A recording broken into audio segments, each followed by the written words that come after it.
All right, so here's everything I need to do this mod. We're gonna use a jigsaw, a heat gun, a router with a 1/2" flush trim router bit. Always wanna wear a mask when working with MDF, don't wanna breathe in that dust. Got some masking tape, mechanical pencil, razor blade, combination square, clamps, spray adhesive, plastic, and I'm gonna use a piece of MDF as the router guide.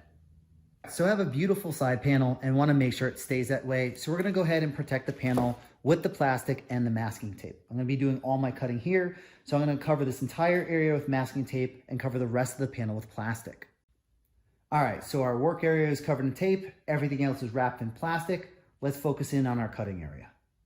So I need to make room for the new control deck. So I'm gonna be cutting down into the side panel, all the way over to the front, and I'm gonna change the profile of the side panel and cut down right underneath the control deck. Now, we're gonna do this in 2 different cuts. The first cut, we're gonna come with a jigsaw and remove the bulk of the material and get it out of the way. The second cut, we're gonna come back with the router and get a nice clean edge that's gonna look absolutely perfect. Now, the router is gonna require that we use a guide. Now, you can use any straight edge or piece of wood that you have. I prefer to make a template. So here, I went ahead and made a side panel template that fits right on the side panel and aligns perfectly with the screw holes in the side panel. So now I can come in, get my final measurements in position, clamp this down, and use my router. Before we go any further, let's talk about working with this edge banding. Super easy. We're just gonna heat it up with a heat gun and we're gonna peel it off. We're gonna cut our side panel and we're gonna put some adhesive and heat and just put it back. It's not a problem. Cool. Not scary at all. It's actually not that bad. So we're gonna be putting 1 inch of it back at the top of the control panel and like 3-4 inches over by the J panel. You know, any more than a few inches, I don't know if it'd be easy to put it back. And at that point, I'd probably just go ahead and do T-molding. So working with this, you wanna watch out for heat and tension. You don't wanna overly twist and pull and stretch it, overly heat it and melt it, where it can stretch and become warped and even thinner in the center. The main thing is just nice constant tension and don't overheat it. Every time you see me using this heat gun, it's always on low. Keep it moving and let the heat build up. So taking it off, just hold and keep some constant tension. Keep going with the heat gun, let the heat and the temperature build. Once it hits a certain temperature, that adhesive just peels back nice and slow, will come right off your side panel. Nice and easy. And it's the same thing for applying. Warm it up with the heat gun, let the temperature build. You'll feel the tension on it. As the temperature builds, it gets very malleable, and then you can press it down over like a tighter corner and put it into position and hold it down, let it cool, and we'll hold that position. If you need to refine it a little bit more, warm it back up and push it back into that position over that bend or that edge. It's pretty easy to work with. It's one of those things a little hard to describe in a video. I think once you get it in your hands and you get a sense of the material and how much heat you need, it's pretty easy to work with and actually put it back. So that's pretty much it for the edge banding. Let's get back to work. Before we start our cuts, we need to pull back the edge banding. I'm gonna use my knife to go ahead and cut the edge banding and use a heat gun to pull back the edge banding so we can get it out of the way, make our cuts, and we're gonna be putting the edge banding back when we're done with everything.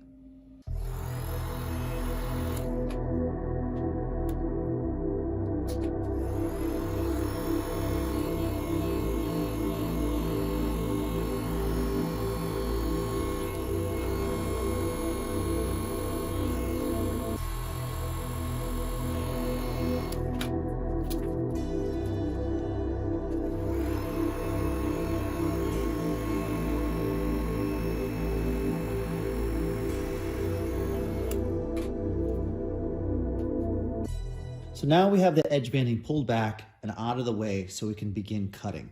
The first cut we're gonna do is with the jigsaw to remove the bulk of the material.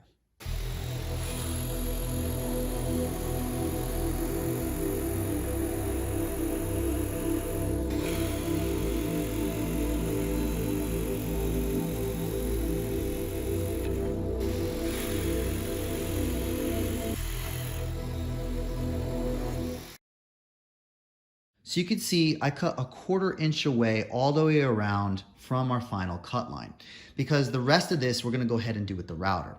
The jigsaw does a great job of removing the bulk of the wood, but leaves us with a pretty rough edge, and you can see how torn up this artwork is. Now we can come in, put our router guide in, and come in with the router and get that really clean finished edge that we're looking for. Router guide is in place and firmly secured. So let's take a look at this router here. As I mentioned before, I got a 1/2" flush trim router bit. You know it's flush trim by the bearing on top because that bearing is going to ride along our guide and give us that really straight cut. I set it to a 1/2" depth, so we're going to cut 1/2" in, and the bearing is going to be right in the center of our guide. Now the artwork is going to end up super sharp and we're going to get a beautiful finished edge because of the way this is set up with the router. We have our template, which is compressing the artwork between the side panel, and that artwork is sandwiched in between, and the blade is spinning from the router, not cutting up and down like a jigsaw, and we're going to get a really sharp finished edge.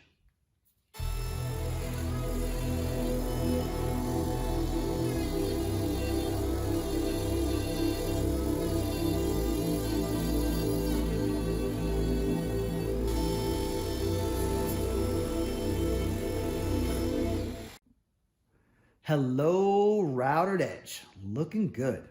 So before we go ahead and remove the clamps, remove our guide, I'm gonna take this sanding block with 220, and I'm gonna give each edge just a few swipes. Now this isn't supposed to be major sanding. This is to remove any small imperfections on the edge of the artwork because we want it crispy. So now that we have one side panel done, we need to do the other. So I repeated the steps. I wrapped it in tape and plastic to protect it. I peeled back the edge banding, and I did a rough cut with the jigsaw, and now we're ready to router. We want our side panels to match perfectly. So what we're gonna do is we're gonna use the side panel we've already routered and use that as the router guide to cut the second side panel. It's gonna be easy to align because we could just align the profiles of the board, and then I suggest dropping the screws in all the screw holes that really help get everything perfectly aligned. We're gonna clamp it down, and then we're gonna router the second side panel.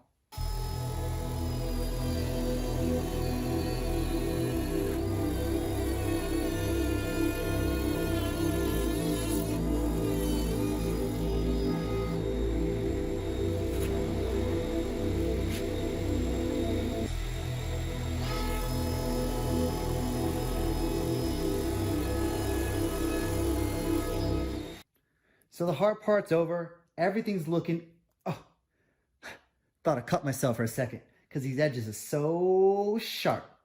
So both panels are cut. Last thing we need to do is go ahead, fix up this edge banding, and we're done.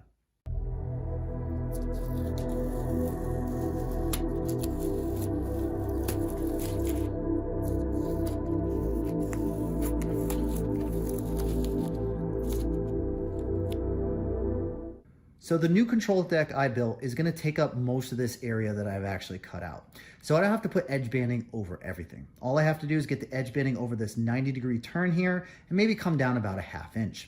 Since I changed the profile of the cabinet and wanted to come straight down underneath the control panel instead of angling out like it used to, I'm gonna have to reapply the edge banding all the way to this corner here, and that's it.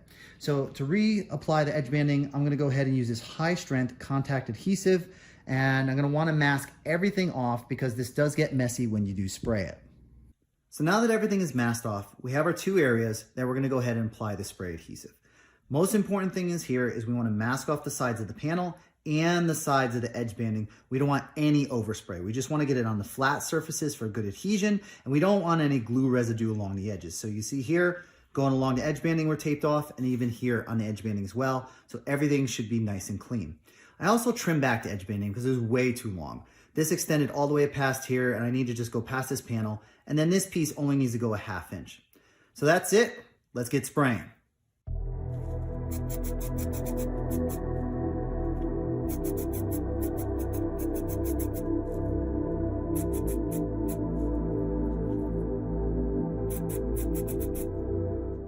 If you're gonna spray this adhesive, make sure you do it in a well-ventilated area. It has a very strong odor.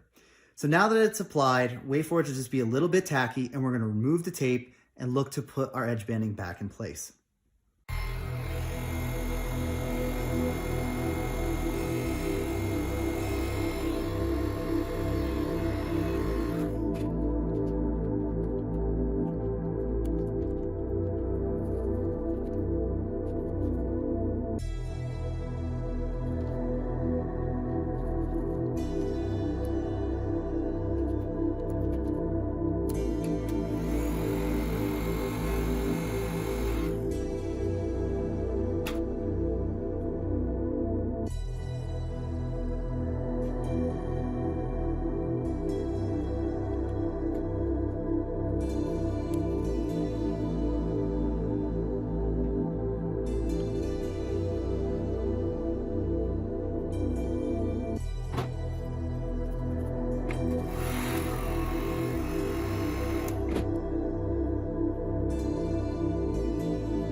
that is it. We have 2 modified side panel.